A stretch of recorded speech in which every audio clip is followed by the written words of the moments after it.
다 같이 자리에서 일어서시기 바랍니다. 오늘 베드로전서 2장 4절 5절 2절 말씀 한 목소리로 낭독함으로 주일 예배 시작합니다. 함께 읽습니다. 사람에게는 버림받아 되었으나 하나님께는 택하심을 입은 보배로운 산돌이신 예수께 나아가 너희도 산돌같이 신령한 집으로 세워지고 예수 그리스도로 말미암아 하나님이 기쁘게 받으실 신령한 제사를 드릴 거룩한 제사장이 될지니라. 아멘. 고맙고 감사하신 아버지 하나님, 하나님의 아들 우리 주 예수 그리스도께서 버림받으시고 우리를 위하여 십자가에 죽으심으로 우리가 거룩한 산돌이 되었음을 이 자리에서 우리 믿음으로 고백합니다. 이 예배 가운데 그 구원의 기쁨, 우리 고백이 감격이 있게 하여 주옵시고 그 살아계신 하나님의 은혜가 우리 심령을 온전히 적시는 이 시간 되게 하여 주옵시고 주님 앞에서 거룩한 귀한 산 제사로 드리는 이 예배 되도록 인도하여 주옵소서. 예수님의 이름으로 기도합나이다. 아멘. 사도신경으로 우리 믿음의 고백을 드립니다. 나는 전능하신 아버지 하나님 천지의 창조주를 믿습니다.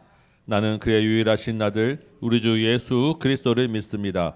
그는 성령으로 잉태되어 동정녀 마리아에게서 나시고 본디오 빌라도에게 고난을 받아 십자가에 못 박혀 죽으시고 장사된 지 사흘 만에 죽은 자 가운데서 다시 살아나셨으며 하늘에 오르시어 전능하신 아버지 하나님 우편에 앉아 계시다가 거기로부터 살아있는 자와 죽은 자를 심판하러 오십니다.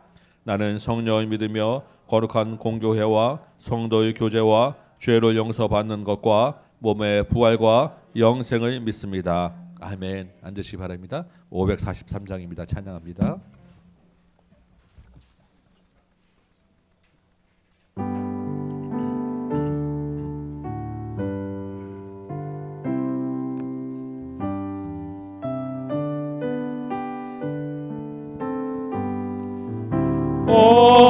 어려운 일 당할 때 나의 믿음 적으나 의지하는데 주를 더욱 의지합니다. 세월 지나갈수록 의지할 것뿐일세. 무슨 일을 당해도 예수 의지합니다. 성령께서 내 마음 밝히 비춰주시니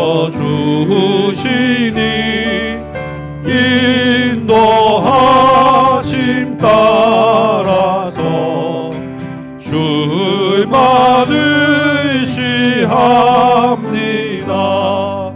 세월 지나갈수록 의지할 것뿐일세. 무슨 일을 만나도 예수 의지합니다.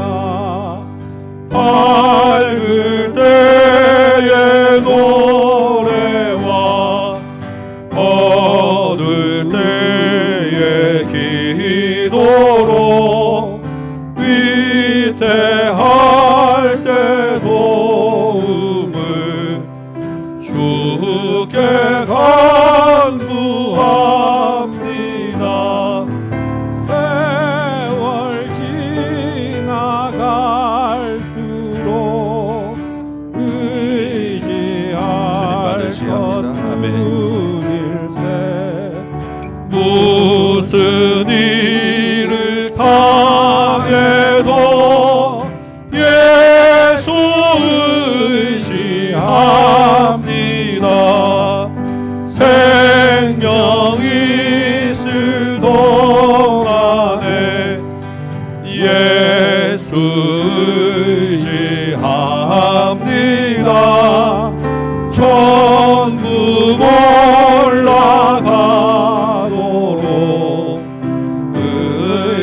의지할 것뿐일세 세월 지나갈수록 의지할 것뿐일세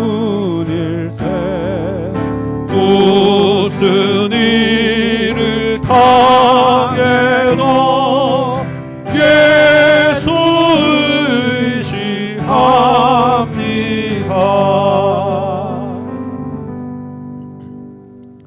천지를 창조하시고 온 세상 만물을 주관하시는 거룩하신 하나님께 존귀와 감사와 영광을 올려드립니다.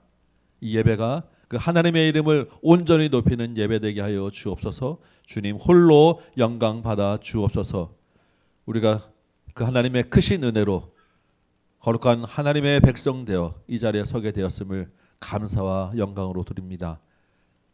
그럼에도 불구하고 한 주간 동안에 그 거룩한 백성답지 못한 또한 우리의 모습, 우리 마음속에 있는 여러 가지 의심과 죄악 가운데 있었던 것을 고백하니 이 시간 다시 한번 은혜 내려주셔서 주님 앞에 설 수 있는 거룩한 모습으로 회복시켜 주옵소서. 주님의 은혜만이 우리 앞에 주님 앞에 설 수 있을 줄 믿사오니 이 예배 가운데 우리 마음을 만져 주옵시고 회개의 영을 불러 부어 주옵시고 감사하는 제목들을 다시 한번 기억나게 하여 주옵시고 하나님 앞에 설 수 있는 온전한 심령으로 인도하여 주옵소서. 주께서 우리를 부르신 것은 이 나라 이 땅 가운데 이 시대에 하나님 나라를 세우기 위함인 줄 믿습니다. 우리 교회가 조국 교회가 이 하나님 나라를 세우는 일에 다시 한번 그 사명 감당할 수 있도록 은혜 내려 주옵시고 아직 이 땅 가운데 있는 많은 죄악들 가운데서 하나님을 아는 지식들이 이 땅에 가득 넘치도록 인도하여 주옵소서. 이 민족을 불쌍히 여기셔서 정치가 회복되고 경제가 회복되고 외교가 회복되고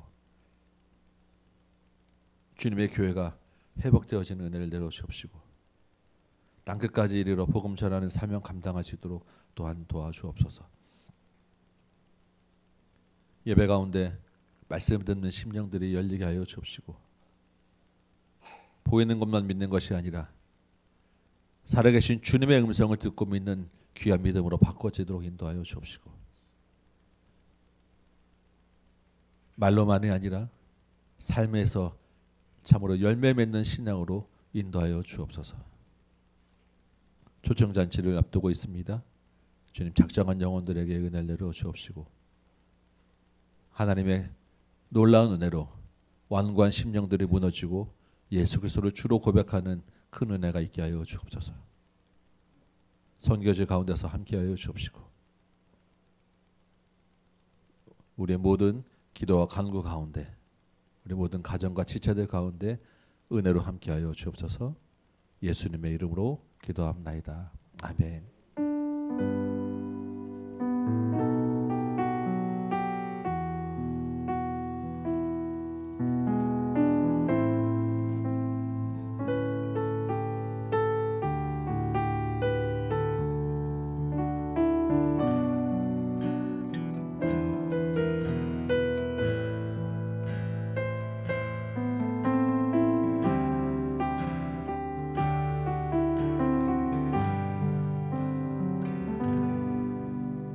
샬롬. 말씀 듣는 시간 아주 즐거운 시간이에요. 우리 밥 먹을 때 즐거워하죠? 그런 것처럼 지금 영원히 밥을 먹으려고 하니까 똑바로 앉아보세요.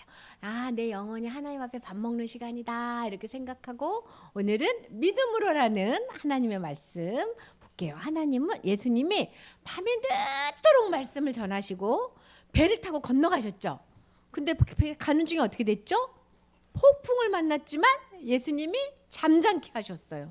근데 거기 간 곳이 어디였지? 배를 타고 간 곳이 어디였더라? 거라사인. 거라사인을 만나러 갔죠. 거라사인이 왜 이렇게 빙빙 돌아요? 귀신 들려가지고 가만히 있을 수가 없어요. 귀신이 들리면 마음이 힘들어지고 몸이 힘들어져요.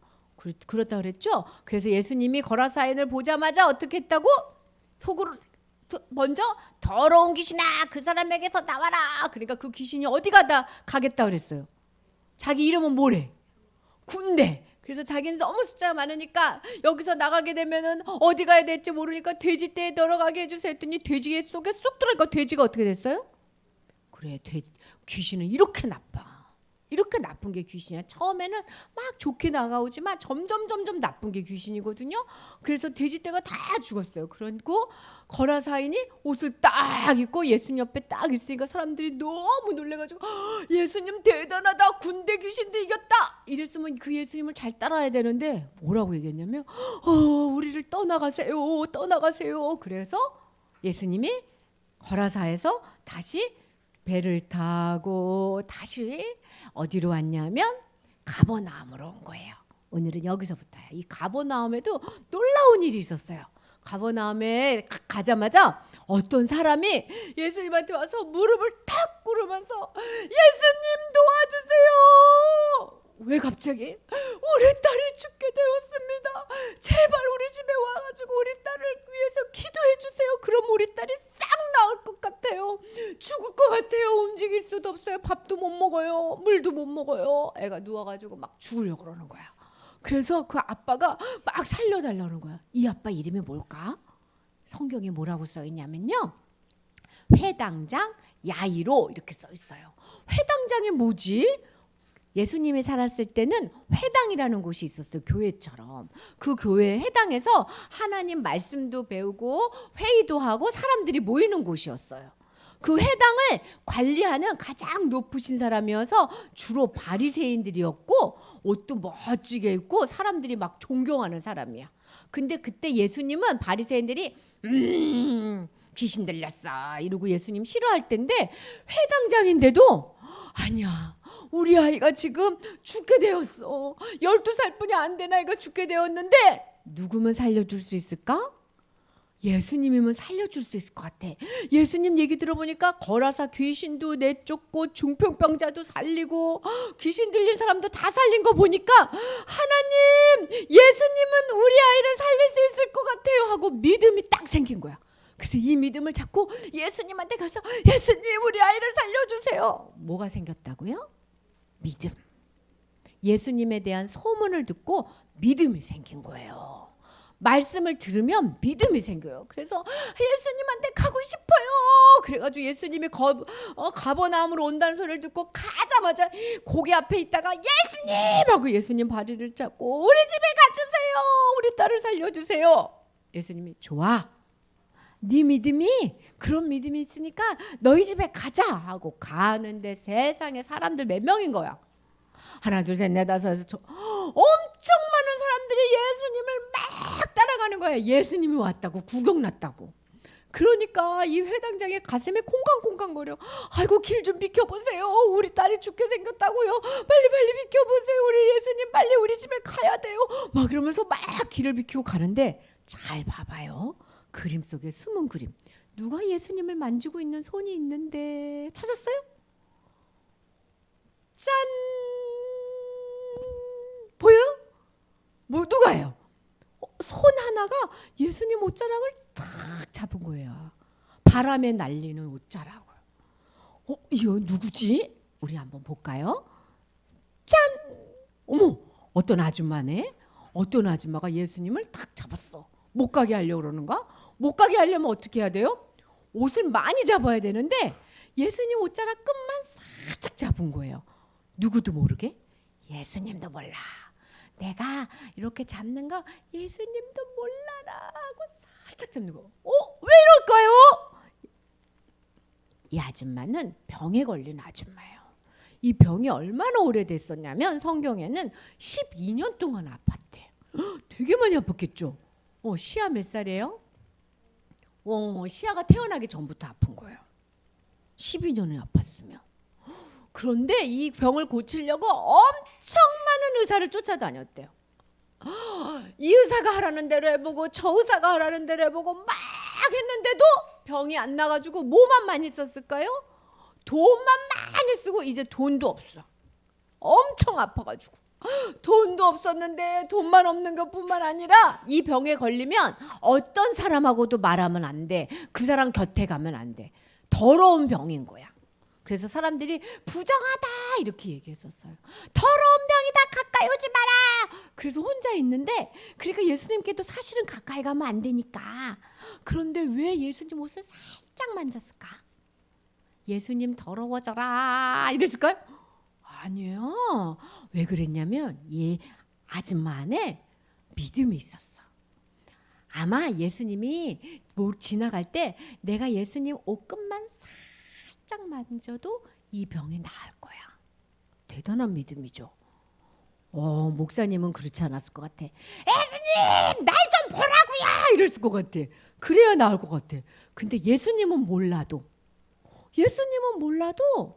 예수님 것만 살짝 잡아도 병이 나을 거야. 이런 놀라운 믿음을 가졌어. 시아 아플 때 예수님 옷자락만 살짝 잡아도 시아 병이 나을 것 같아요? 그럴까? 그런데 이렇게 살짝 잡았거든. 아무도 모르게. 내가 부정하니까 아무도 모르게 잡았는데 그거를 잡자마자 예수님이 갑자기 어떻게 했냐면 뒤로 확 돌아보대. 누구야? 누가 내 옷을 잡았느냐? 이러는 거야. 깜짝 놀랐어. 그래서 제자들이 아고 예수님, 이렇게 많은 사람들이 예수님을 미는데 누가 옷자락을 잡을 수도 있지요. 아니야. 이거는 그냥 옷자락이 아니야. 나한테서 능력이 샥 나갔어. 누가 병 고침을 받고 싶어서 잡은 거야. 예수님 다 하시는 거예요. 능력이 샥 나갔대요. 예수님 지나가다가 누가 나 믿음으로 잡았는데 하신 거예요. 그래서 막 찾은 거예요. 누구냐? 믿음으로 내 옷을 잡은 사람이 누구냐? 내 능력이 나갔는데 누가 날 잡았느냐? 도망갈 수 있어요? 없어요? 없어. 그래서 그 여인이 벌벌 떨면서 얼마나 쫄았겠어요. 그죠? 마음이 쿵쾅쿵쾅대면서 예수님 사실은요 제가요 12년 동안요 헬루병에 걸렸는데요. 그 병은 피가 철철 나는 병인데요. 돈도 많이 쓰고 의사를 많이 쫓아다녔는데 나을 수가 없었는데요.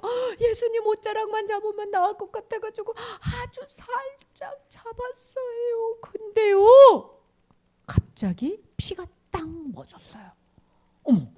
예수님 옷자락을 살짝 잡는데 피가 딱 멎은 거야. 예수님 믿음으로 예수님을 잡아서 죄송한데 제 병이 나았어요. 감사해요. 그러니까 예수님이 딱 여인을 보면서 빙긋이 웃으면서 뭐라고 했냐면 내 능력이 아주 세지? 이랬을까? 그러면 어떻게 했을 것 같아? 나 같으면 그랬을 것 같아. 내가 대단하지? 예수님 안 그랬어. 뭐라고 얘기하셨냐면 이 여자를 위로하고 싶으셨어. 여인아, 네 믿음이 너를 구원한 거야. 이제 무서워하지 마. 이제 아프지 마. 이제 건강하게 살아라. 그리고 안심하고 돌아가. 다시 그 병이 생기지 않을 거야. 예수님이랑 여인이랑 이렇게 이야기하는데 그 옆에 있던 누가? 야이로가 가슴이 쿵쾅. 왜? 늦었다.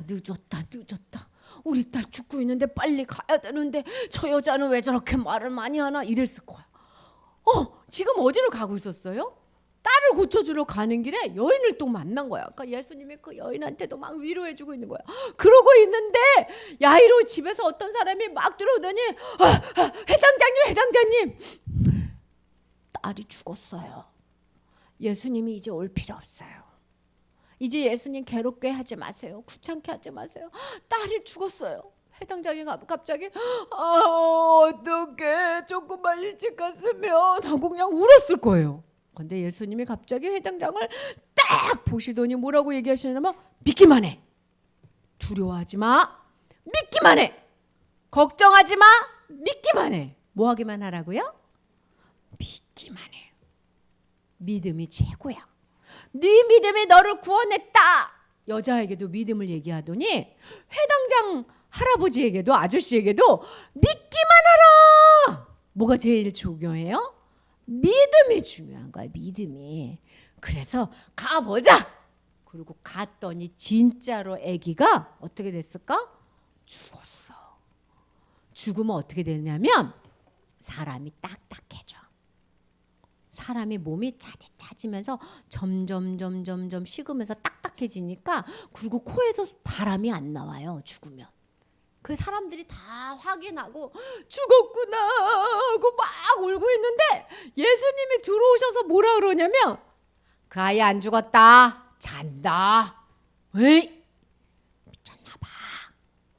자기는 뭘 자. 예수님 모두 나가라 이러더니 달리다고 이게 무슨 뜻이냐면 일어나라 이런 뜻이요. 죽은 사람에게 일어나라 그러니까 죽은 사람이 어떻게 될게요? 오 벌떡 일어나가지고 갑자기 벌들어서 하고 막 걸었다는 거야. 성경에서는 아 죽을 것 같아 이렇게 일어난 게 아니라 벌떡 아주 건강해져서 일어났어요. 예수님이랑 막 신나서 살았다 그러니까 막 사람들이 놀래고 엄마 아빠도 좋아했던 예수님이 소녀를 보면서 뭐라 그랬게? 먹을 것을 좀 줘봐. 그동안 아프느라고 못 먹었잖아. 먹고 어떻게 하라고? 행복하고 건강하게 살아라 이렇게 얘기하셨대요. 우와 오늘 이야기는 대단한 기적이야. 12년 동안 아팠던 사람도 낫고 12살 소녀도 다 병이 나았어요. 뭐가 있어서? 믿음이 있어서. 봐봐. 야이로도 혈루병에 걸린 여인도 예수님한테 왔어요. 뭐 때문에? 믿음을 가지고. 근데 믿음을 가지고 와도 어려운 일이 있어. 예수님 우리 집에 빨리 오세요. 그런데 누가 죽었어요? 딸이 죽었어. 아 어떡해. 힘든 일이 있을 수 있어요. 이 여자는 12년 동안이나 못 고친 병이에요. 아마 예수님한테 가면 나을까? 아니야. 나 병은 너무 오랫동안 아픈 병이라서 못 나와. 예수님이 우리 딸 고쳐주실까? 아니야. 이제는 죽었는데 어떻게 고치겠어. 그런데 예수님이 이 둘한테 모두 다 뭐라 그러셨냐면 믿어라. 믿어라. 그래서 예수님이 우리에게 바라는 건 딱 하나야. 뭐게요? 믿음. 이 땅에서 일어나는 모든 일은 우리의 믿음을 키워주시는 예수님의 마음이야. 그래서 신앙생활은 그래서 예수님 믿는 거는 뭐냐면 자 시아야 봐. 믿음의 싸움. 다른 싸움은 아무것도 져도 돼. 다른 싸움은 다 져도 돼. 근데 무슨 싸움만 안 지면 돼요? 믿음의 싸움만 안 지면 돼. 믿음의 싸움 쌀 때 아프기도 하고 다치기도 하고 실망도 하고 아유 왜 나는 맨날 믿음의 싸움이 잘 안 될까 이러기도 하고 어떨 때는 뻥 넘어져서 못 일어날 것 같기도 한데 예수님이 말씀하시는 거야. 믿기만 해. 믿기만 해. 내가 다 책임져 주고 갈게. 시아야 믿으면 돼. 그래서 시아야 이제부터 우리는 무슨 싸움하는 사람이야? 친구랑 싸우는 사람이 아니에요. 믿음의 싸움을 하는 사람이에요. 시아뿐만 아니라 엄마 아빠도 옆에 있는 집사님들도 다 지금 무슨 싸움을 하는 중이에요? 믿음의 싸움을 하는 거. 목사님도 믿음의 싸움을 하는 거. 이번 주는 목사님은 좀 믿음의 싸움에서 진 것 같아요. 아주 힘들었거든요. 그래도 주일마다 다시 한번 와가지고 어떻게 다짐하는 거야? 다시 싸우자. 누가 나한테 있어? 예수님이 나한테 있어. 예수님은 어떤 분이야? 죽은 사람도 살리는 분이야. 그래서 믿음의 싸움은 어떻게 하냐면 자꾸 나한테 얘기해 주는 거야. 뭐라고? 믿음을 갖자. 나한테 한번 얘기해 볼까? 자, 이렇게 해보세요. 믿음을 가져. 예수님은 좋은 분이야. 나와 함께 하셔. 믿음을 가져. 이렇게 나한테 자꾸 얘기하는 게 믿음의 싸움이에요. 말씀을 들으면 말씀에 쑥 도망을 가. 그때 어떻게 하는 줄 알아? 믿음을 가져. 이렇게 해야 돼. 그래서 잠자기 전에도 믿음을 갖자 이러고 자고 일어나도 믿음 이러고 일어나는 이번 주가 되세요. 자, 믿음. 하나님 우리가 이렇게 살면 너무 기뻐할 거예요. 우리 기도합시다. 하나님 믿음을 가질 수 있도록 도와주세요. 날마다 믿음이 자랄 수 있도록 도와주세요. 내 눈에 보기에는 잘 안 자라고 뒤로 물러서는 것 같지만, 자꾸 믿음이 없어지는 것 같지만, 예수님이 반드시 내 믿음을 하나님 앞에 갈 때까지 잡아줄 줄 믿어요. 천국에 갈 때까지 내 믿음을 꼭 잡아주세요. 어린 믿음이지만 날마다 자라게 도와주세요. 예수님 이름으로 기도합니다. 아멘. 아멘. 오늘 말씀 암송 같이 해보도록 합니다. 히브리서 10장 24절 25절 말씀인데 우리 한번 함께 읽어보도록 하겠습니다. 시작.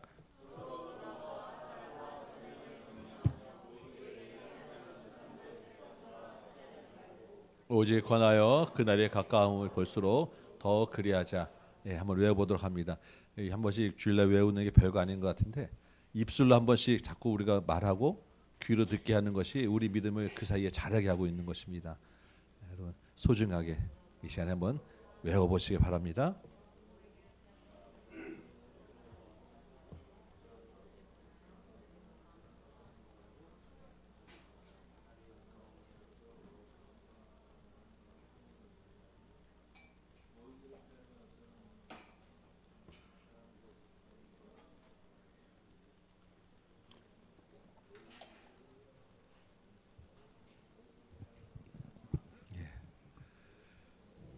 믿음은 말씀을 듣는 데서 생겨나요.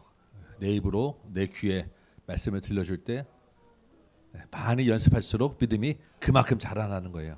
열심히 연습 한번 해보시기 바랍니다. 서로 돌아보아 사랑과 선행을 격려하며 모이기를 피하는 어떤 사람들의 습관과 같이 하지 말고 오직 관하여 그날이 가까움을 볼수록 더욱 그리하자. 예.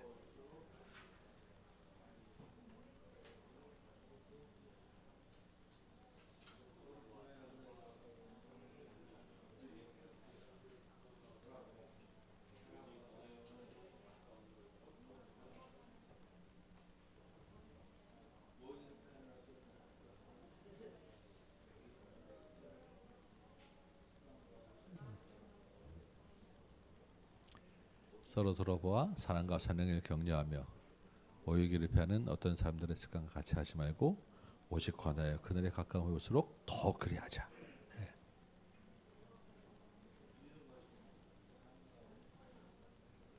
네.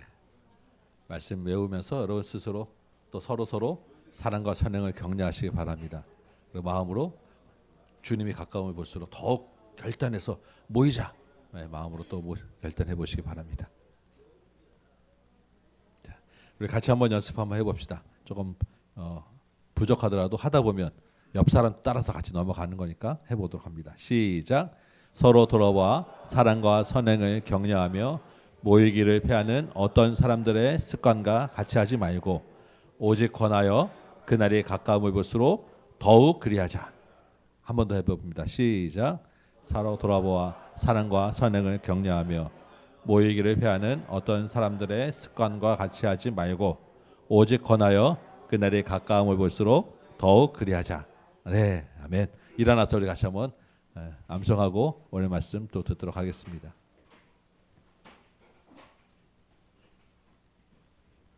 같이 한 목소리로 한번 암송합니다. 시작. 서로 돌아보아 사랑과 선행을 격려하며 모이기를 피하는 어떤 사람들의 습관과 같이 하지 말고 오직 권하여 그날이 더욱 그리하자. 예. 오늘 우리에게 주시는 하나님의 말씀입니다. 마가복음 6장 1절에서 6절까지 말씀 같이 읽도록 하겠습니다. 마가복음 6장 1절에서 6절 말씀 제가 받들어 읽을 때 하나님의 음성으로 같이 들으시기 바랍니다. 예수께서 거기를 떠나사 고향으로 가시니 제자들도 따르니라. 안식일이 되어 회당에서 가르치시니 많은 사람이 듣고 놀라 이르되 이 사람이 어디서 이런 것을 얻었느냐? 이 사람이 받은 지혜와 그 손으로 이루어지는 이런 권능이 어찌 됨이냐? 이 사람이 마리아의 아들 목수가 아니냐? 야고보와 요셉과 유다와 시몬의 형제가 아니냐? 그 누이들이 우리와 함께 있지 아니하냐 하고 예수를 배척한지라. 예수께서 그들에게 이르시되 선지자가 자기 고향과 자기 친척과 자기 집 외에서는 존경을 받지 못함이 없느니라 하시며 거기서는 아무 권능도 행하실 수 없어 다만 소수의 병자에게 안수하여 고치실 뿐이었고 그들이 믿지 않음을 이상히 여기셨더라. 아멘. 앉으시기 바랍니다. 오늘 이 말씀으로 같이 한번 은혜 나누도록 합니다. 지난주 말씀에서 우리 믿음은 현실이라고 하는 장애물을 넘어서야 한다고 말씀드렸습니다. 그렇죠? 여러분 이 한 주 동안에 현실 넘는 기적을 다 경험하고 오신 분들입니다. 맞죠? 아멘. 네. 왜 현실이 우리의 믿음을 방해합니까? 현실을 보면 한계가 보이기 때문이에요. 네, 믿음은 그 한계 이상이라는 것입니다. 이번 주에 오늘 본문을 통해서 우리 믿음을 방해하는 또 다른 것들에 대해 한번 나누어 보려고 합니다. 그 토마스 키다라고 하는 분이 지은 그 생각의 오류라고 하는 책이 있는데 이 책에서 인간은 보고 싶은 것만 보고 믿고 싶은 것만 믿으려는 심리가 있다라고 이야기했다고 합니다. 그 보고 싶은 것, 믿고 싶은 것이 뭐냐 하면 편견이고 선입견이다라고 이야기를 한다고 해요. 이거 심리학에서는 자기 프레임에 갇혀 있는 현상이다. 자기 프레임, 자기 틀에 갇혀 있다라고 이야기한다고 합니다. 이런 자기 틀에 갇혀 있는 것, 편견과 선입견으로 보는 것은 사회적으로도 사실은 큰 문제가 됩니다. 그렇죠? 그런데 사회적 문제를 넘어서 우리 신앙에, 우리 믿음에 정말로 심각한 문제를 일으킵니다. 왜 그렇습니까? 진리를 진리대로 받아들이지 못하기 때문입니다. 왜곡하고 다른 방향으로 가게 만들기 때문이에요. 정말 믿음이라는 것을 가지기 어렵게 만들기 때문입니다. 오늘 본문 1절을 보면 예수님이 이제 거기를 떠나사 고향으로 가셨다라고 이야기하고 있죠. 거기는 어디였습니까? 우리 아까까지 사역했던 갈릴리 호수 지방의 가버나움이라는 동네였습니다. 그럼 이제 고향으로 갑니다. 우리 예수님의 고향이 어디죠? 예, 갈릴리. 네, 예수님을 보통 뭐라고 얘기합니까? 나사렛 예수. 네, 들어보셨습니까? 네, 예수님 하면 나사렛 예수라고 얘기 많이 불러요. 그 말은 나사렛이라고 하는 동네가 예수님의 고향이라는 이야기입니다. 예수님이 태어나신 곳은 베들레헴이지만 실제로 자라나신 곳은 나사렛이라는 동네예요. 이 나사렛은 호수 주변이 아니라 이 가버나움에서 조금 떨어져 있는 산간 마을입니다. 그러니까 예수님이 실제로 물고기 잡고 지내지는 않으셨던 거예요. 여러분도 고향이 있으시죠? 다 뭐 여기저기 다 고향이 있으시는데 이제 사실은 이제 고향 떠나온 지 다 오래되시고 서울에서 도시에서 우리 오래 살다 보니까 옛날만큼 고향이라는 그런 감성이 많이 좀 없어지긴 한 것 같아요. 그럼에도 불구하고 고향이라고 하는 말 자체가 주는 그런 따뜻한 감성이 있지 않겠습니까? 고향하면 할아버지 할머니가 계신 곳, 또 부모님이 계셔서 어릴 적부터 자란 추억이 있는 곳, 옛날 친구들이 있는 곳, 뭐 이런 감성들이 우리 고향이라는 말 안에 다 들어 있습니다. 그래서 고향은 사실은 언제나 나를 반겨주는 곳, 내가 언제든지 갈 수 있고 돌아가고 싶은 곳, 언제나 든든한 내 편, 내 우군이 고향입니다. 맞지요? 그 예수님도 오랜만에 이제 고향을 떠나서 사역을 하시다가 오랜만에 고향으로 방문을 하신 거예요. 예수님이 그 사이에 어떻게 되셨습니까? 예수님이 오셨다라는 소문만 나면 많은 사람들이 모여드는 이 갈릴리 지역에서는 아주 유명한 유력한 인사가 되셨어요. 그렇죠? 그러면 이제 그런 그 유명한 인사가 제자들과 함께 고향을 방문합니다. 그럼 고향에서는 어떻게 됩니까? 사방에 나사렛의 아들 예수 이런 현수막 쫙 자랑스러운 우리 아들 뭐 이런 거 쫙 붙어 있어야 되고 사람들이 길거리에 나와서 막 꽃다발 들고 환영하고 잔치 막 행사 쫙 잡혀 있고 뭐 이렇게 되는 것이 우리 텔레비에서 많은 보는 장면 아닙니까? 우리 금의 환영 뭐 이런 사자성어를 쓰지 않겠습니까? 당연히 그러리라고 생각되어지는데 오늘 본문은 완전 다른 이야기를 합니다. 우리 2절 보니까 예수님이 고향에 가셨는데 안식일이 되셨어요. 예수님이 회당에서 말씀을 가르치셨습니다. 예수님이 직접 말씀을 가르치셨는데 그 말씀이 얼마나 놀라운 능력 있는 말씀이었겠습니까? 사람들이 다 깜짝 놀랍니다. 아니 어떻게 이런 말씀을 할 수 있는가? 어디서 이런 것을 얻었냐? 한술 더 나가서는 이 사람이 받은 지혜와 그 손으로 이루어지는 권능이 어찌 됨이냐? 이런 이야기를 하는 거예요. 이 말이 무슨 이야기냐면 예수에게서 이런 말이 나올 수가 없는데 도대체 어디서 이런 지혜와 권능이 나왔을까라고 하는 이야기입니다. 예수님이 할 수 있는 이야기가 아니라는 거예요. 왜 이런 얘기를 합니까?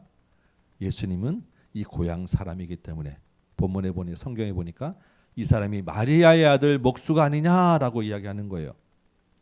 예수님의 육신의 아버지 이름은 요셉입니다. 요셉. 그리고 어머니가 마리아죠. 이 시대의 사람을 소개할 때 전부 다 누구의 아들, 아버지의 이름을 따서 요셉의 아들 예수 이렇게 해야 정상입니다. 그런데 지금 본문은 아버지 이름은 빼고 마리아의 아들이라고 어머니의 아들이라고 일반적으로 쓰지 않는 이야기를 합니다. 그래서 아마도 예수님의 그 육신의 아버지는 일찍 돌아가셨을 것이라고 생각을 해요. 이때 아마 안 계셨을 거라고 돌아가셔서. 그럼에도 불구하고 그 시대는 아버지의 이름을 쓰는 게 일반적이에요. 그런데 이런 이야기하는 것은 이 예수님에 대해서 비하하는, 예수님을 그대로 존중하는 것이 아니라 약간의 조롱과 비하하는 표현을 한 거예요. 조금 안 된 말이지만 호르몬이 밑에서 어떻게 이런 아들이 나왔어? 라는 약간의 그 욕하는 그런 말을 쓴 겁니다. 마리아의 아들 아니냐? 아니 저 호르몬이 밑에서 저 부모 없이 자랐는데 어떻게 이런 놀라운 말씀을 전할 수가 있어? 이런 표현을 쓴 거예요. 거기가 목수가 아니냐라고 이야기하죠. 예수님은 그 직업이 아버지부터 있던 직업이 목수셨어요.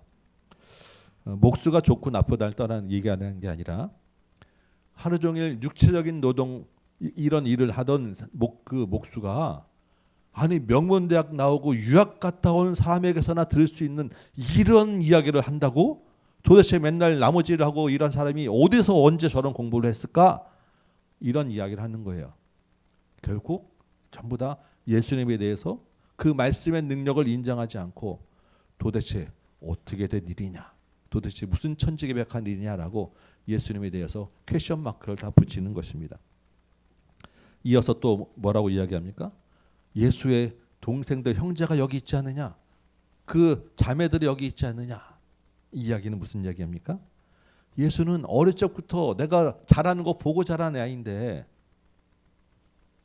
아니 그 예수의 어릴 적 모습, 그 코올릭의 모습 내가 다 아는데 지금 어떻게 이런 이야기를 한다는 거야? 고향 사람들에게는 예수님이 아무리 놀라운 말씀을 전해도 그냥 옛날 어린아이, 옛날 고향 어린아이였어요. 그냥 예전부터 봐왔던 청년을 넘어가지 못했던 것입니다. 이렇게 능력 있는 분으로 도저히 인정하고 받아들일 수 없었던 거예요. 여러분 우리도 많이 이 땅에서도 사회에서 경험하죠. 내 손 안에 있는 거 귀한 줄 모르고 항상 남의 떡이 더 커 보이지 않습니까? 우리도 우리 아이들이 이렇게 자라다가 나가서 어떻게 되면 저 옛날에 내가 내 손으로 키웠는데 내 손으로 기저귀 갈아줬는데 뭐 이런 농담도 하지 않겠습니까? 우리는 농담이지만 실제로 그 예수님을 대한 그 이 고향 사람들의 그 감정은 거기서 벗어나지 못하는 거예요. 결국 결과가 어떻게 되었습니까? 성경은 고향 사람들이 예수님을 배척하였다라고 기록하고 있습니다. 배척하였다라고 하는 말은 거절했다는 이야기입니다. 예수님의 말씀을 받아들이지 않았다는 이야기예요. 믿지 않았다라는 것입니다. 이 배척하다라고 하는 말은 실족하여 넘어지다라는 게 원어의 뜻입니다. 돌에 가다가 돌에 걸려 넘어졌다는 이야기예요. 근데 이 말이 주로 신약에서 쓰이는 것은 믿음을 저버렸다, 믿음에 이르지 못했다라고 할 때 이 말을 씁니다. 예수님에 대한 믿음에서 벌어졌다라는 이야기예요. 우리 지지난주 본문 가운데 그 거라사인 지방에서 그 사람들이 예수님을 떠나라고 했던 그 장면을 기억하시죠? 그 장면도 사실 굉장히 마음 아픈 장면이었는데, 이 가장 예수님을 환호하고 가장 예수님을 더 가까이서 믿고 예수님과 친근해야 될 고향 사람들이 예수님을 배척했다는 이 표현은 정말로 가장 슬픈 이야기가 아닌가 생각됩니다. 너무너무 마음 아픈 이야기예요. 왜 그렇겠습니까? 이 사람들이 자기들이 가지고 있던 틀을 벗어던지지 못했기 때문입니다. 이 사람들 안에 뿌리 깊게 들어와 있던 예수라고 하는 그 어린 시절 모습, 그 선입견이 실제 그 예수님을 넘어서지 못했던 거예요. 믿음을 방해했던 것입니다. 이 사회적으로도 이 선입견이나 편견은 굉장히 큰 갈등의 원인이 되죠. 그래서 이 문제를 해결하기 위해서 보통 우리 입사 원서 같은데 학력도 기재하지 못하게 하고 부모의 어떤 조건들, 재산 이런 거 기재하지 못하도록 많이 바뀌고, 사회도 많이 그쪽으로 지금 바뀌어가고는 있습니다. 그럼에도 불구하고 많이 좋아졌음에도 아직까지 장벽은 높아요. 어떤 걸 보면 알겠습니까? 아직도 대학 입시가 우리 사회에 굉장히 중요한 이슈가 됩니다. 학력이라고 한 그 간판이, 그 스펙이 이러한 선입견과 그 편견에서 나를 지켜주는 무기가 되기 때문이에요. 여러분, 크리스찬으로서 우리가 이 시대를 거룩하고 구별되게 살아야 된다고 우리가 알고 있고 그렇게 믿습니다. 그렇죠? 우리가 크리스찬으로서 이 시대를 다르게 살아야 된다고 한다면 이 문제에 대해서도, 이 사회적인 선입견과 편견과 고정관념의 틀을 벗어나는 것에서도 우리는 다르게 살아야 합니다. 우리가 하나님 나라를 사는 사람이 지역적인 편견과 지역적인 갈등을 넘어서지 못한다면 말이 안 되는 거예요. 우리는 하나님 나라에 살지 어느 도에 살지 않습니다. 그렇지 않겠습니까? 우리가 말씀이 우리의 가장 중요한 최고의 원리고 우리의 이념이라고 한다면 우리가 정치적인 이념적인 색깔로 다른 사람을 보지 말아야 한다는 것입니다. 그것은 아무 문제가 되는 것이 아니에요.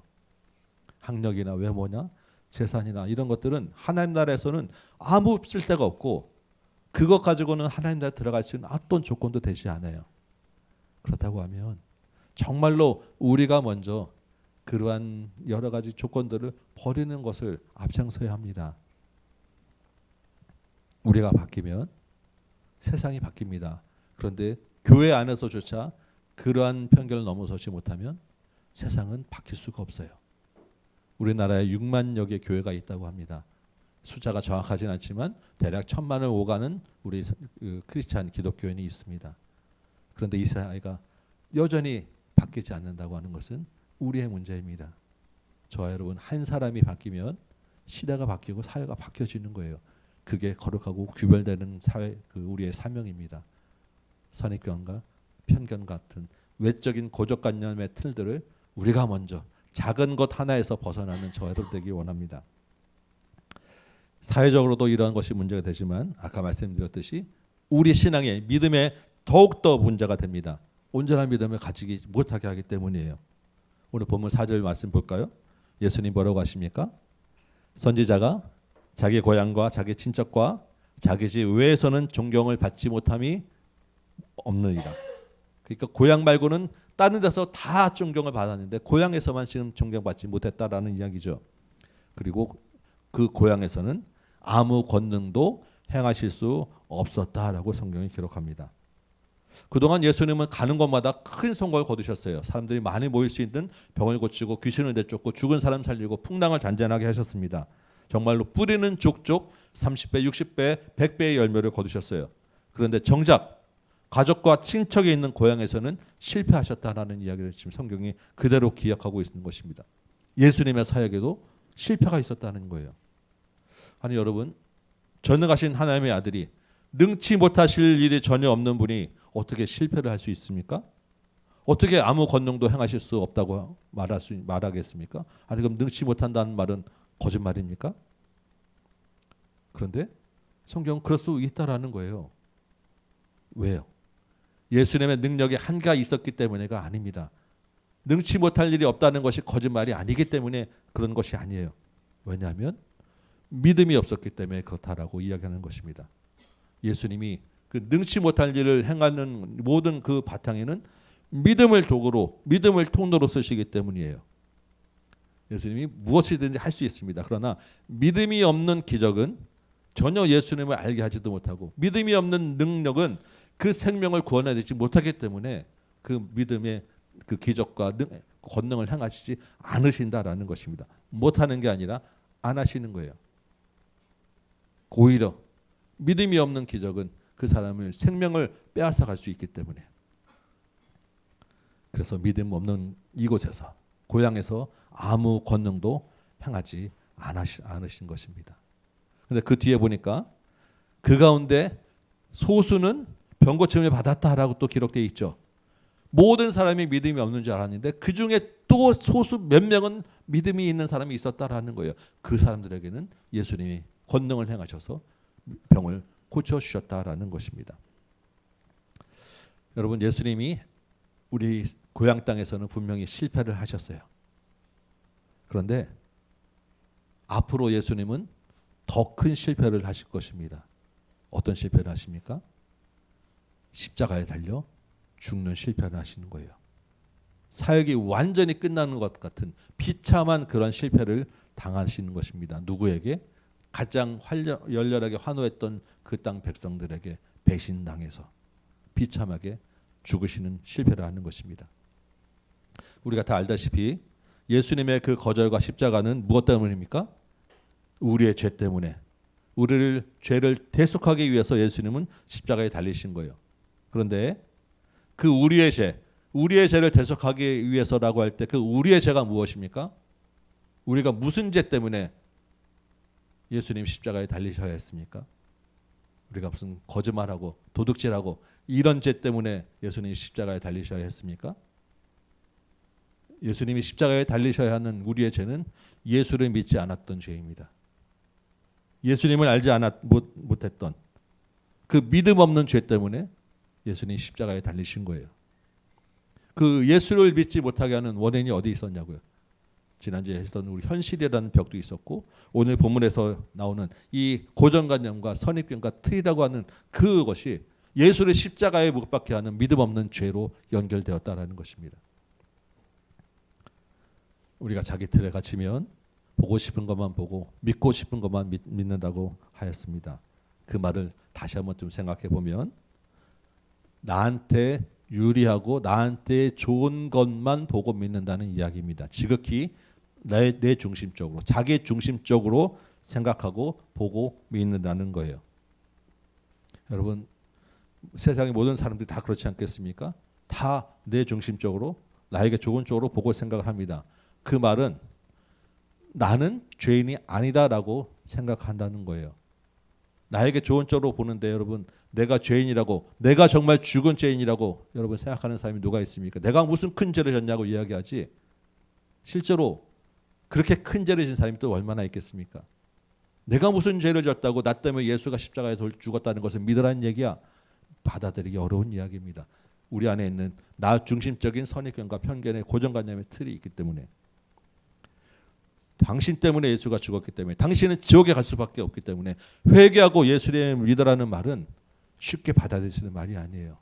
거절당할 수 있고 배척당하기 딱 좋은 말입니다. 오늘 예수님의 고향 사람들하고 똑같은 거예요. 교회 안에서 그래도 우리는 예수를 믿노라고 이야기하죠. 여러분, 우리는 어떻습니까? 예수를 믿는다는 것은 이제 내 삶의 주인은 내가 아니라 예수님이라는 이야기입니다. 내 중심적으로가 아니라 예수님 중심적으로 보고 믿는다는 이야기가 예수를 믿는다는 거예요. 그리고 예수님의 가신 길을 따르겠다라는 것이 예수를 믿는다는 것입니다. 예수님을 주인을 삼고 예수님을 따르는 길은 어떻습니까? 십자가를 지는 길이죠. 희생하고 섬기고 낮아지는 거예요. 베푸는 것입니다. 여러분, 우리가 그 말씀대로 받고 그 말씀대로 믿고 삽니까? 말은 그러고 싶지만 우리의 선입견과 우리가 가지고 있는 나 중심적인 사고와 이 고정관념은 여전히 내가 주인이 되고 나에게 좋은 쪽으로 보고 믿고 싶어하는 것이 우리 교회 안에서의 우리 마음 아니겠습니까? 말씀을 우리가 성경 읽을 때도 그래서 지극히 우리 중심적으로 나에게 은혜가 되고 나에게 복 주시는 쪽으로 말씀을 읽고 해석하기 원하고, 그렇게 적용하고 비판하고 경고하는 것은 다른 사람들에게 돌리는 것이 우리의 모습 아닙니까? 그런 믿음으로는 능력이 나갈 수 없는 거예요. 예수님이 권능을 행할 수 없다라는 것입니다. 왜 나에게는 믿음이 그 능력이 나타나지 않고 내 기도는 들어지지 않고 왜 나는 이런 예수님이 있다는 하는 그 증거가 없는가? 여기에 그 원인이 있다라는 거예요. 우리가 믿음의 모양은 있지만 실상은 주님을 거절하고 있기 때문입니다. 그러한 주님을 거절하는 믿음으로는 공동체를 세울 수도 없습니다. 생명을 살릴 수도 없어요. 예수님의 고향 사람들의 만의 문제가 아니라 이 시대의 모든 사람들과 교회 안에 있는 우리에게도 남아있을 수 있는 문제가 여기 있다라는 거예요. 저와 여러분은 어떻습니까? 우리 교회는 어떻습니까?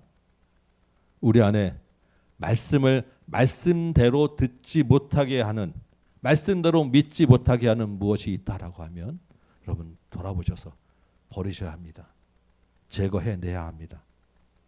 혹시 다른 공동체 지체를 내 틀과 내 기준으로 판단하고 있지는 않은지 또한 우리 돌아보아야 합니다.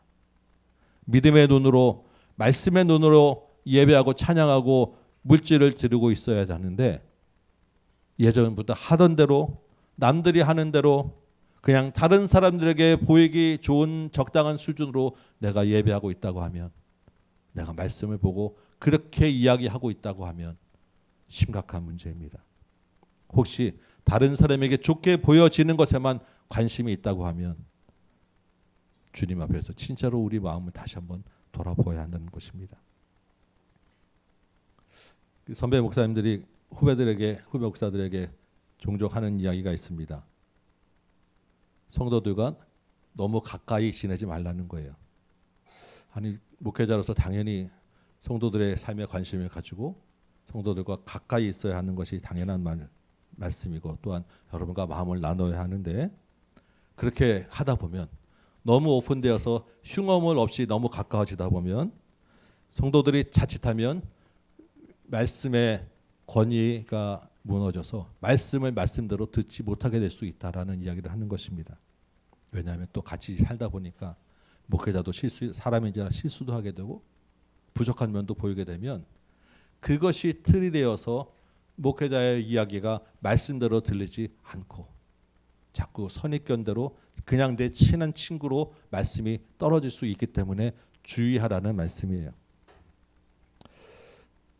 제가 무슨 여러분 앞에 나를 드러내지 않는 그 신비한 연예인처럼 살겠다는 그런 이야기는 아니고, 저를 이렇게 하늘처럼 높여달라는 그런 권위주의적인 말도 아닙니다. 여러분과 같이 주일에 밥 먹고 같이 교제하는 정도로 여러분이 저를 그렇게 보인다고 전혀 생각하지 않고, 사실은 그것 굉장히 여러분과 교제하는데 부족하죠. 제가 또 막 이렇게 사교적으로 마음을 막 나누는 그런 스타일도 아니어서 조금 여러분께 좀 덜 가까이 가는 게 늘 사실 죄송한 그런 상황입니다. 그리고 여러분이 또한 그 저를 막 함부로 대할 수 있는 그런 인격도 아니라고 저는 믿습니다.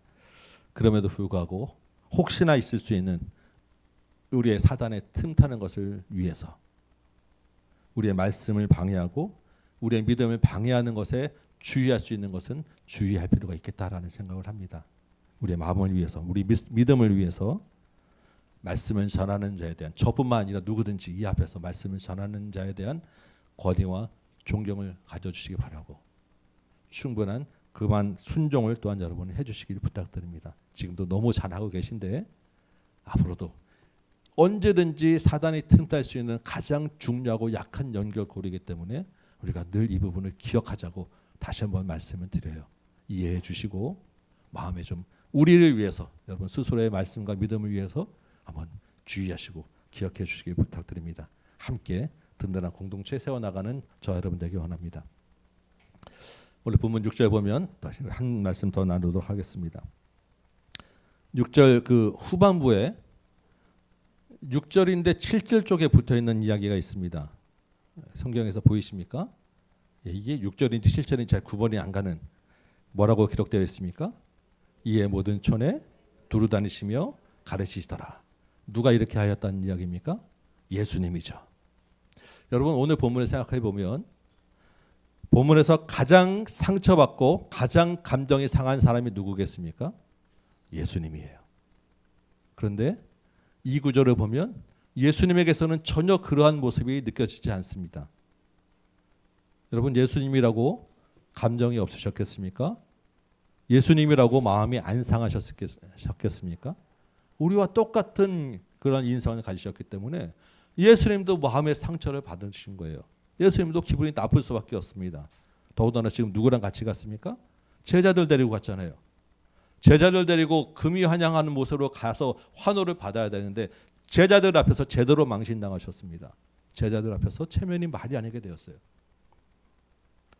여러분 우리 같으면 어떻겠습니까? 한 1년 이상은 그 충격에서 해내지 못하고 마음 아파서 아마 다른 일 못하고 뭐 얼마 하려고 하면 눌려있고 의욕 떨어지고 그러지 않겠습니까? 그래서 예수님이 그 즉시로 일어나신 거예요. 뭐 하십니까? 다시 자기에게 주어진 사명을 감당하시는 것입니다. 두루 다니시면서 말씀을 전하고 하나님 나라를 세우시는 거예요. 그러한 상처와 그런 감정에 눌려있지 않고 계셨다라는 것입니다. 이 구절이 이렇게 6절과 7절 사이에 애매하게 붙어있는 것은 이 말씀이 6절까지의 이 단락과 7절의 단락을 연결하는, 여기 붙여도 좋고 저기 붙여도 좋은 말씀이기 때문에 그렇습니다. 지금 우리가 나눈 본문은 예수님이 고향 사람들에게 배척당한 말씀이었어요. 그 다음 단락 이야기가 무엇입니까? 성경을 여러분 얼핏 보시면 어떤 이야기가 이어집니까? 예수님이 제자들을 두시두씩 파송하는 이야기가 그 다음 단락입니다. 예수님 제자들에게 예수님처럼 두루 다니면서 복음 전하고 권능을 행하라는 이야기가 그 다음 이야기인 거예요. 제자들이 그렇게 두시두시 나갔습니다. 어떤 일이 일어났습니까? 제자들도 예수님처럼 병든 자를 고치고 귀신도 내쫓고 회개하라라는 말씀에 돌아오는 사람들이 많이 있었다라는 것입니다. 그런데 또 누가 있습니까? 11절에 보면 영접하지 않는 자, 제자들의 말을 듣지 않는 사람도 있는 거예요. 예수님이 그 제자들 부를 때 어디 멀리 가서 뽑았습니까? 그 동네 다니면서 그 주변에서 뽑았죠. 그럼 제자들의 고향도 다 그 근처라는 것입니다. 이 사람들 제자들이 동네 다니다 보면 자기 고향에 갔을 거 아니겠습니까? 그럼 어떤 일이 일어났겠어요? 예수님처럼 자기 고향에서 똑같이 배척당했을 거고 거절당했을 거예요. 나중에 예수님이 십자가에 달리시는 거절과 배척을 당하셨습니다. 예수님을 따르는 제자들 어떻게 됐습니까? 똑같이 실패를 경험하고 순교하고 복음 때문에 고난을 받는 길을 가게 됩니다. 그럼에도 불구하고 어떻게 하라고요? 거기에 눌려 있지 말고, 거기에 매여 있지 말고, 그 감정 상처에 갇혀 있지 말고 그들에게 주어진 예수님처럼 두루 다니며 증이 되는 사역을 하라는 말씀을 보여주시는 거예요. 예수님이 사실은 굳이 제자들 데리고 고향에 가신 이유가 여기 있는 것입니다. 너희들도 가다 보면 이렇게 배척을 당할 거야. 너희들도 가다 보면 이런 상처와 배신을 당하게 될 거야. 이것은 있을 수밖에 없는 일이야. 그럼에도 불구하고 거기에 눌려있지 말고, 거기에 상처 때문에 마음 힘들어하지 말고 일어나서 다시 너에게 주어진 그 사명을 감당하라. 이거 알려주기 위해서 예수님이 그 체면 상하시고 마음 상하는 거 감싸고 제자들 데리고 고향 땅에 가셨고, 거기서 나와서 다시 두루 다니며 복음을 전하신 것입니다. 여러분, 우리가 이런 일을 당하면 참 마음이 힘듭니다. 가족 친척뿐만 아니라 내가 그래도 마음 주고 그래도 조금 돌봐줬던 사람이 나에게 상처 주고 나를 배신하면 우리 얼마나 힘듭니까? 내가 가지고 있던 선입관이 깨지는 것, 그 허물이 드러나는 것, 많은 사람 앞에서 드러났을 때 얼마나 마음 그 체면 상하는 것 때문에 우리가 힘들어합니까? 견디기 어려워요. 그 사람들 다시 보기가 어렵습니다. 자주 봐야 하면 정말로 힘든 일이고 그 공동체를 떠날 수밖에 없는 일이 우리 안에 있지 않겠습니까? 꽤 오랫동안 그 상처를 안고 거기에 갇혀서 다른 일 하지 못하고 살아가는 것이 아마 우리일 거예요. 특히 교회 안에서 여러분 우리 한번 생각해 보시기 바랍니다. 내가 다른 일 하다가 상처받는 것도 정말 억울한데 교회 안에서 그래도 내가 주님 일 한다고 교회 일 한다고 나섰다가 그러한 상처를 받게 되면 얼마나 억울합니까? 하나 주님, 내가 내 돈 벌겠다고 이런 것도 아니고 내가 좀 나 잘 살겠다고 이런 것도 아니고 주님 일 하라고 하다고 나왔는데 지금 내가 이렇게 이런 상처 받고 이렇게 있어야 되겠습니까? 원망이 생길 수밖에 없어요. 믿음이 흔들릴 수밖에 없습니다. 다시는 내가 교회 일 안 해라고 그냥 뒤로 물러서게 되고 심하면 교회를 떠날 수도 있습니다. 이게 우리의 현실 아닙니까? 여러분, 지금 우리 초청잔치에 지난주에 많이들 작정하셔서 우리가 명단까지 나왔습니다. 이제 그들에게 교회 오라고 초청하실 것입니다. 그렇죠?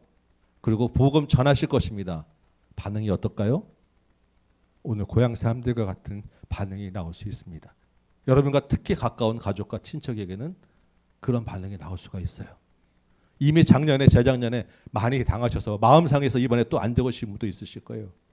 그것이 두려워서 아유 나는 이번에 더 적지 않아라고 하는 분도 있을 수 있을 거고, 또 적긴 적었지만 마음에 계속 부담으로 남아있는 분 있을 것입니다. 저도 마찬가지고 우리 똑같이 겪는 현실입니다.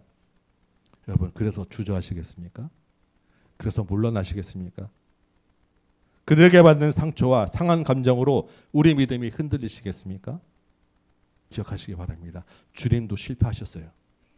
우리도 실패할 수 있습니다. 실패하는 것이 정상이고 있을 수 있는 일입니다. 그런데 그 실패가 실패로 끝나지 않는다라는 거예요. 그 실패가 있어야 그 다음에 구원이 있는 것입니다. 십자가가 있어야 부활이 있는 거예요. 실패에 눌려있게 하는 것은 사단이 주는 마음입니다. 사단이 노리는 전략이에요. 주님이 우리의 상한 마음 그대로 가지고 있으라고 말씀하지 않습니다. 우리를 가장 잘 아시는 주님이 다시 일어날 수 있도록 위로하시고 힘주시고 11절에 보니까 영접하지 않으면 발 아래 먼지 떨어버리듯이 떨어버리라고 말씀하세요. 그냥 제끼라는 것입니다. 다음 또 다른 사람에게 해야 될 우리 사명을 감당하라는 이야기예요. 주님 의지하고 다시 일어나셔서 발의 먼지처럼 털어버리시고 우리에게 주어진 그 사명 감당하는 여러분 되시기 바랍니다. 우리 공동체 안에서도 이런 마음의 상처를 받게 되면 공동체는 무너뜨립니다. 구멍을 내면 그 구멍 때문에 전체가 다 무너지는 것이 사단의 전략이에요. 다시 그 상처 때문에 공동체에 들어가지 못하게 하는 것이 사단의 전략입니다. 여러분, 우리 오늘 암송한 시브리서 말씀이 있으시죠?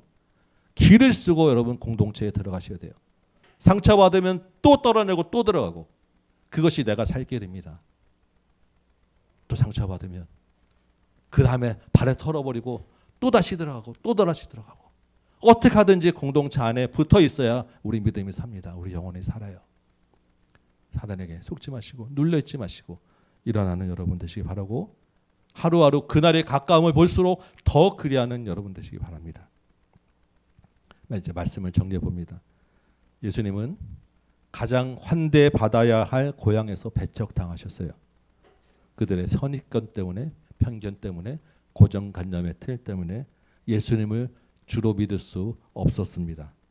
믿음이 없는 그곳에서는 주님도 아무 권능을 행하실 수 없었습니다. 우리의 믿음이 어떻습니까?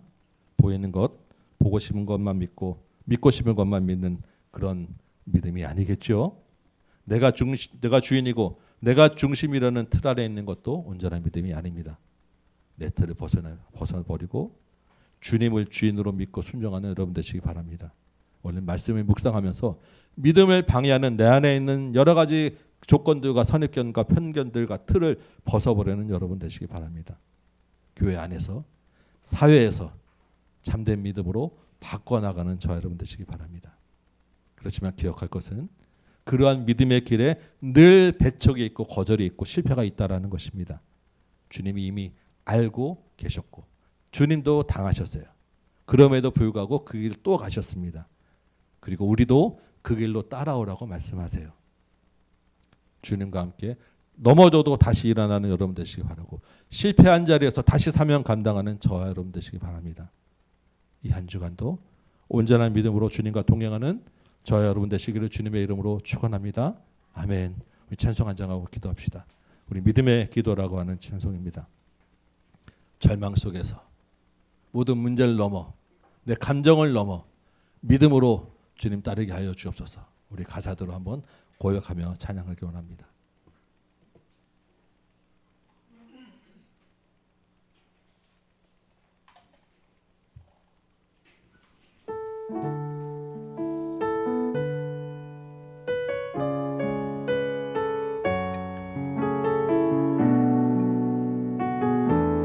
내 속에 슬픔이 나를 사로잡을 때가 있습니다. 내 속에 슬픔이 나를 사로잡고 한 치 앞도 보이지 않을 때 내 감정을 넘어 내 문제를 넘어 믿음으로 기도를 드립니다. 선하신 목자 내 아버지 푸른 초장과 쉴만한 물가로 언제나 나에게 가장 좋은 것으로 삶 가득 채워주셨네. 다시 한번 내 속에 슬픔이 나를 사로잡고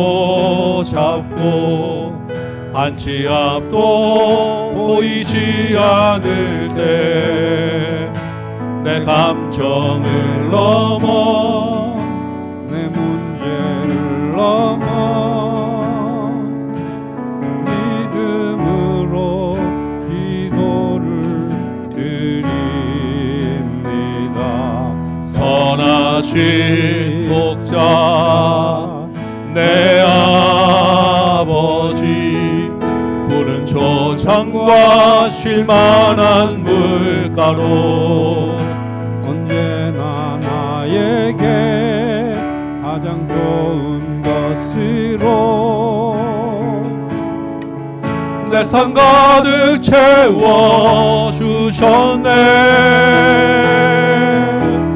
온 땅에 충만하신 주님, 내 삶 어디에도 주님 손길 없는 것이 없습니다. 절망 속에도 그 사랑의 지혜 믿음으로 기도합니다. 온 땅에 충만하신 주님, 내 삶 어디에도 주님 손길 없는 것이 없습니다. 내 생각을 넘어 우리의 모든 틀을 넘어서 우리 생각을 다 넘어서 주님을 믿습니다. 우리 역사하여 주옵소서. 온 땅에 충만하신 주님, 온 땅에 충만하신 주님, 내 삶 어디에도 주님 손길 없는 것이 없습니다. 내 생각을 넘어 모든 환경을 넘어 역사하소서. 온 땅에 다시 한번 찬양합니다. 온 땅에 충만하신 주님, 내 삶 어디에도 주님 손길 없는 것이 없습니다. 내 생각을 넘어 내 환경을 넘어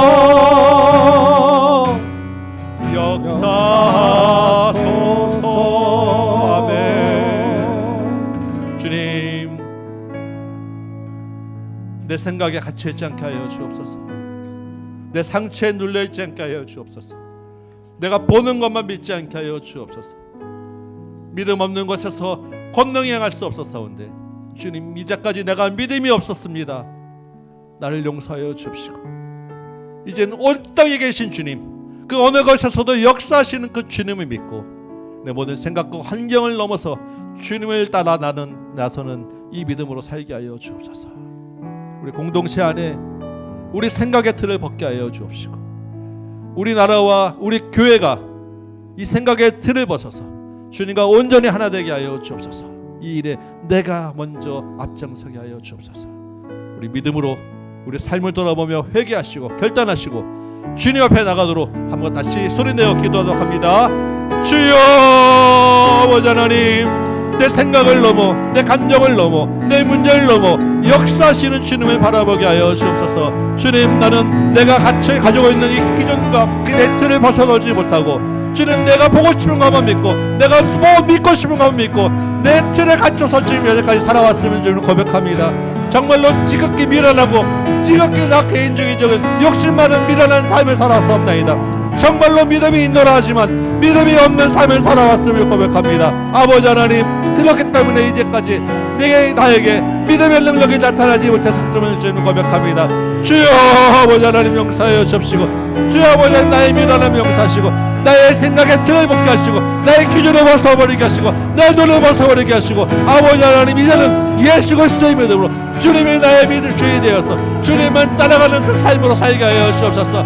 아버지 하나님 주님 앞에 간절히 부르짖는 이 믿음과 신령을 아버지 하나님 역사하셔서 아버지 하나님 이제는 아버지 하나님 우리가 아는 것것에서 이 땅이 바뀌어지게 하시고 이 사회가 바뀌어지게 하시고 이 나라 민족을 구원하는 은혜가 있게 하여 주옵소서. 주여 아버지 하나님 우리가 작정하여 믿음으로 나섰사오는데 이제는 아버지 하나님 내 삶에 눌려있어서 내 감정과 상처 때문에 눌려있어서 아버지 하나님 게을러 퍼져 있지 않게 하여 주옵시고 나를 위로하고 나를 회복하고 나에게 힘주시는 주님을 의지하여서 다시 한번 일어날 수 있도록 은혜 내려 주옵소서. 아버지여 내 마음의 상처가 아버지 하나님 주님 받은 상처보다 결코 중하지 않음을 고백합니다. 주여 아버지 하나님 그럼에도 불구하고 이제까지 내가 내 상처 때문에 아버지 하나님 핑계대고 있었음을 용서하여 주옵시고 아버지 하나님 주께서 나를 위로하시고 힘주시고 다시 일어나게 하시는 줄 믿사오니 주님을 따라 뚫어다니며 말씀을 전하는 삶 살게 하여 주옵소서. 아버지여 주님은 내 가운데 아버지 하나님 나를 다시 한번 세워주시고 나를 일으켜 세워주시고 아버지 하나님 우리를 통하여 우리 교회를 통하여 역사하여 주옵소서. 주여 아버지 하나님 눈을 내려 주옵소서. 주님의 은혜가 아버지 하나님 아버지 하나님 이 땅 가운데 깨어나오니 내 눈이 아버지 하나님 내가 보고 싶은 거 믿지 마시고 다른 삶의 어머니 보지 말게 하시고 오직 사랑과 선행으로 공동체를 격려해서 아버지 하나님 모이기를 피하는 어떤 사람들의 습관 같이 하지 말고 그날을 볼수록 더 가까이 아버지 하나님 키우고 더욱더 아버지 하나님 주의 힘을 내어 하루하루 살아나는 믿음의 공동체 식구들 있도록 아버지 하나님 역사하시고 은혜를 내려주시옵소서. 회개하며 팔단하며 기도하는 심령들 가운데 주님이 새롭게 주는 은혜가 있게 하시고 위로가 있기 원하고 회복이 있게 원하고 다시 한번 이렇게 세워주시는 은혜가 있게 하여 주옵소서. 주여 아버지 하나님 은혜 주시옵소서. 아버지 주님 은혜 주시옵소서. 우리 한 번 더 기도합시다. 우리 같이 나눠진 우리 초청자체 명단 놓고 이 명단 붙잡고 한번 기도합시다. 내가 작정한 사람들뿐만 아니라 이 명단에 있는 사람들 다른 사람이 작정한 사람 다 우리가 같이 작정한 거예요. 이 명단 가운데 역사하여 주옵소서. 우리가 믿음으로 작정하고 기록하고 적었사오니 주님 믿음 있는 곳에서 주님께서 역사하여 주옵소서. 우리 믿음으로 이 심령들 놓고 이 영혼을 놓고 한번 기도한 시간 갖도록 합니다. 기도합시다. 아버지 하나님 초청자치를 놓고 기도합니다. 주님 우리가 작정하여 명단을 내렸습니다. 아버지 하나님 이 사람 한 사람 한 사람에게 기억하셔서 아버지 하나님 천하보다 귀한 한 영혼의 주께 돌아오게 하여 주옵소서. 아버지 하나님 이 사람들에게 우리가 믿음으로 아버지 하나님 초청할 때 또한 우리 손에 부끄럼 당할 수도 있고 배척당할 수도 있고 거절당할 수도 있음을 고백합니다. 우리가 실패를 경험할 수도 있을 것입니다. 그래도 불구하고 주님 다시 한번 담대하게 아버지 작정하였사오니 아버지 하나님 믿음으로 이 사람들의 역사하셔서 영혼을 구원하여 주옵소서. 우리의 친척 부모 아버지 하나님 친구 가까운 관계에 있는 사람들입니다. 아버지 하나님 어찌 아버지 하나님 이 사람들 나에게 알려주셨겠습니까? 나를 통하여 주의 복음을 전하기 위함인 줄 믿사오니 주여 아버지 하나님 이 사명 우리가 잊지 않게 하시고 상처받는 것 두려워하지 말게 하여 주옵시고 말씀으로 능력으로 전하여서 아버지 하나님 주님의 하신 일을 보게 하여 주옵소서. 12월 21일 주일에 하나님 놀라운 역사가 있음을 믿사오니 여기에 적혀있는 모든 친구 한 사람 한 사람 우리 어린아이까지 우리 아버지 하나님 우리 어린이들까지 다 아버지 하나님 친구의 이름도 적어놨사오는데 아버지 하나님 그 믿음을 기억하여 역사하여 주옵소서. 아버지 하나님 이미 말씀이 이 사람들 주님이 그 마음을 만져주실 믿사오니 아버지 하나님 역사 한 사람 심령들을 주님께서 주장하여 주옵시고 주의 은혜로 세워주시고 놀라운 천국 잔치가 열릴 수 있도록 주님 도와주옵소서. 아버지 은혜 주옵소서.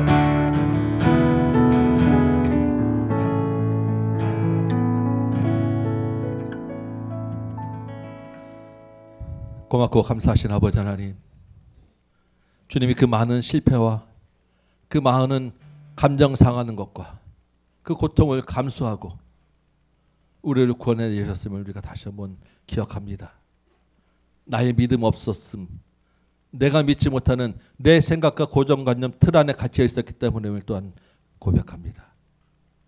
주님께 감사하고 이제 그 미란 틀에서 벗어나기를 원하오니 주님 나를 일으켜 세워 주옵소서.